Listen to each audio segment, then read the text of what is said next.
அம்மா சொல் கேள். ஒரு நாள் பொழுது விடிந்ததும் ஒருவன் தனது ஆடுகளை செழிப்பான ஒரு புல்வெளியில் மேய்த்து கொண்டிருந்தான். ஆடுகளை மேய்த்தவன் ஒரு மரத்தடியில் உட்கார்ந்து கண் மூடி புல்லாங்குழல் வாசித்துக் கொண்டிருந்தான். புல்வெளியைச் சுற்றி வேலி போடப்பட்டிருந்தது.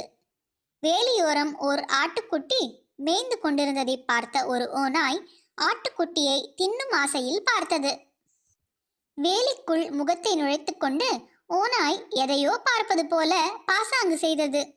அதை பார்த்த ஓர் ஆட்டுக்குட்டி, உனக்கு என்ன வேண்டும் என்று கேட்டது.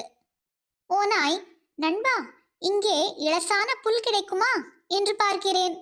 இளம் புல் என்றால் எனக்கு ரொம்ப பிடிக்கும், சாப்பிட தோன்றுகிறது என்று வருத்தத்துடன் கூறியது. அப்படியா, நீ மாமிசத்தை தான் சாப்பிடுவாய் என்று என் அம்மா கூறினார்களே என்று ஆச்சரியத்துடன் கேட்டது ஆட்டுக்குட்டி. சேச்ச, அதெல்லாம் சுத்த பொய் என்றது ஓநாய்.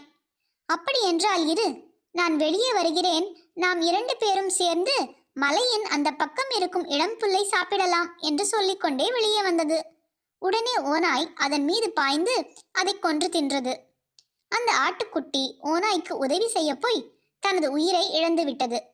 நீதி: அனுபவம் நிறைந்தவரின் ஆலோசனை மிகவும் முக்கியம்.